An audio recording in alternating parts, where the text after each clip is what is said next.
안녕하세요, 썸머입니다. 오늘 영상의 주제는 바로 용서입니다. 그래서 내가 나를 학대한 사람을 과연 용서할 수 있을까? 이것에 대한 이야기를 좀 다루려고 합니다. 이 영상은 용서하는 방법에 대한 이야기는 아니고요. 우리가 한번 용서를 어떤 관점으로 바라봐야 하는지, 그리고 이 용서를 내가 정말 과연 해야 할까? 그리고 내가 할 수 있을까? 좀 이런 고민을 하는 분들을 위해서 그분들의 고민이 좀 해결될 수 있는 영상이 되었으면 좋겠습니다. 우리가 어떤 학대를 받았든지, 어떤 폭력을 당했다든지, 어떤 피해를 당했을 때, 사실은 어떤 종교적으로 이야기를 할 때라든지, 이 문제를 해결하는 가장 중요한 방법이, 해결할 수 있는 방법이 바로 용서라고 생각을 합니다. 그래서 많은 설교라든지 혹은 강의 같은 걸 들으면 이제 용서를 어떻게 해야 되는지, 내가 그리고 용서를 해야지만 내 상처가 치유되고 또 내가 궁극적인 평화를 얻을 수 있다는 이제 그런 메시지를 많이 접하게 되는데요. 저도 굉장히 오랜 시간 동안 어떻게 하면 나를 이렇게 학대하고 괴롭혔던 사람들을 내가 이해하고 용서할 수 있을까? 이 의문을 제가 가지고 이것을 위해서 저는 매우 오랜 시간 동안 노력을 하였습니다.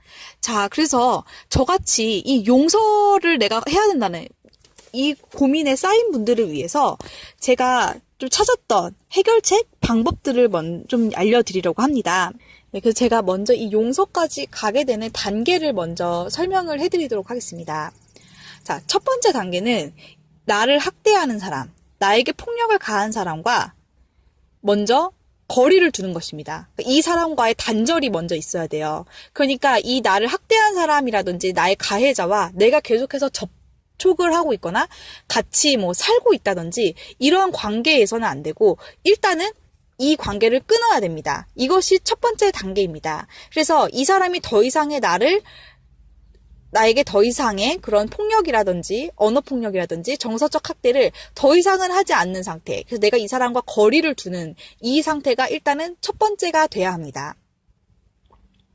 그리고 내가 이 사람과 아예 연락을 끊을 수가 없는 상태라면 최소화의 연락을 하고 어쨌든 나를 보호할 수 있을 만큼, 그리고 이 사람이 나에게 더 이상 그렇게 함부로 그런 나쁜 짓을 하지 못할 만큼의 거리를 두어야 되는 것. 그게 일단은 제일 기본입니다. 이게 첫 번째 단계이며, 그 두 번째 단계는 여러분들이 객관적으로 이 현실을 바라봐야 돼요. 객관적으로 나에게 어떤 일이 일어났는가, 객관적으로 이 사람이 나에게 어떤 짓을 했는가. 자, 이것을 보는 것이 바로 두 번째 단계입니다. 그렇게 되면 여러분들이 이 사실을 객관적으로 인지하게 되면 여러분들은 매우 슬플 거예요. 그리고 내가 그 당시에 느꼈던 고통을 여러분들은 다시 한번 느껴야 됩니다. 이제 내가 예전에 느꼈었던 그 아픔과 슬픔을 사실 지금 와서 내가 다시 겪어야지만 우리가 그 트라우마를 하나하나씩 회복할 수가 있거든요. 그래서 내가 이 트라우마를 회복하는 것이 그 다음 단계인데 이 단계는 매우 슬프고 또 여러분들이 시간이 몇 달이 걸릴 수도 있고 혹은 몇 년이 걸릴 수도 있는 일입니다. 그래서 여러분들이 이 트라우마를 또 극복을 하셔야 합니다. 그리고 나서 이 모든 것이 다 끝나고 나서 여러분 내면의 문제가 다 해결된 다음에 가장 최종 단계에서 가장 마지막의 단계에서 바로 우리가 이 사람들을 용서하는 것입니다. 하지만 이 용서할 때도 전제 조건은 무엇이냐면 더 이상 이 사람들과 예전과 같은 관계를 맺지 않는 것입니다. 그러니까 연인이라면 이 사람과 더 이상 만나지 않는 것이며 우리가 부모라면 내가 부모를 더 이상 안 만나긴 좀 어렵다. 그런 생각이면 연락을 최소화하는 것, 그리고 여러분들이 독립을 하는 것. 그래서 더 이상 이 사람들이 여러분들을 예전처럼 공격하지 못하도록 하는 것을 전제로 했을 때 여러분이 비로소 용서를 할 수가 있는 것입니다. 그래서 가장 중요한 것이 우리가 용서까지 가기 위한 이 단계를 이해하는 것이 너무 중요합니다. 하지만 우리가 자주 저지르는 오류가 무엇이냐면 이것을 건너뛰는 거예요. 이 사람과 계속 같이 살면서 그리고 이 사람이 계속 나를 공격하고 비난하고 학대하고 막말을 하는데 우리는 이 중간 단계를 다 건너뛰고 바로 이 사람을 용서하려고 한다는 것입니다. 그렇기 때문에 사실은 진정한 용서가 이루어질 수도 없고, 문제도 해결되지 않고, 나의 내면의 문제, 나의 무너진 자존감, 나의 이런 우울증, 이런 것들도 해결이 되지 않는 것입니다. 그 원인은 크게 두 가지가 있는데요. 일단 첫 번째는 이 단계의 중요성을 여러분들이 한 번도 들어보지 못했기 때문이에요. 항상 뭐 용서가 왜 중요한가? 우리는 뭐 용서를 해야 합니다. 뭐 이런 메시지를 자꾸 들었기 때문에 무조건 용서하면 다 해결될 거라고 생각을 하는 그게 하나 있고요. 그러니까 우리가 이 단계를 모르기 때문에. 그 두 번째 이유는 무엇이냐면 바로 우리가 이 사람들과 계속해서 같이 살거나 같이 연락을 하거나 혹은 같이 대화를 나누거나 하여간 우리가 이 사람과 계속해서 접촉을 한다는 것입니다. 자, 나를 정서적으로 학대한 사람, 나를 경제적으로 착취하는 사람, 나의 자존감을 망가뜨리고 내 인생을 무너뜨린 사람이 만들어주는 밥을 여러분들이 먹을 수 있습니까? 그 사람과 한 침대에서 잘 수 있습니까? 그 사람과 여러분들이 한 공간 안에서 살 수 있습니까? 그 사람과 하하호호 웃으면서 커피 마시고 차 마시면서 다닐 수 있습니까? 없거든요.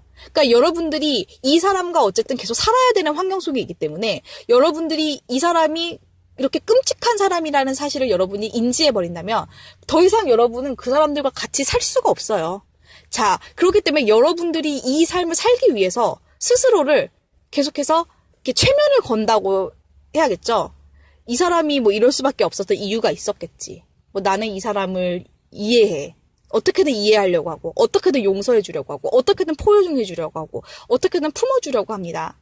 근데 그 원인은 바로 여러분들이 그 사람과 같은 공간에 있기 때문입니다.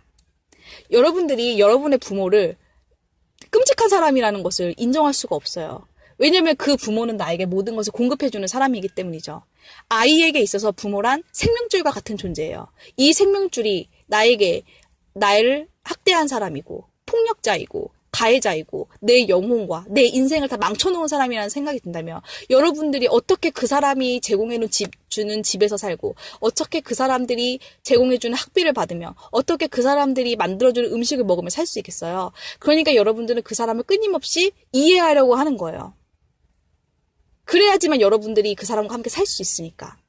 그래서 가장 첫 번째 단계는 이 징검다리에서 가장 첫 번째 단계는 바로 여러분이 더 이상 이 사람과 함께 살지 않는 것이고 연락을 하지 않는 것이고 이 사람과의 관계를 끊고 정리하는 것. 이것이 바로 첫 번째 단계이며 이 첫 번째 단계를 먼저 한 다음에 용서는 이 모든 것이 다 끝나고 나서 나중에 정말 나중에 생각할 문제라는 것입니다.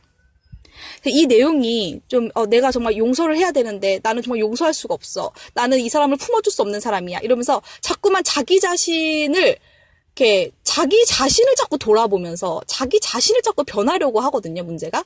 하지만 문제는 그 사람들이에요. 여러분들이 문제가 있는 것이 절대 아닙니다.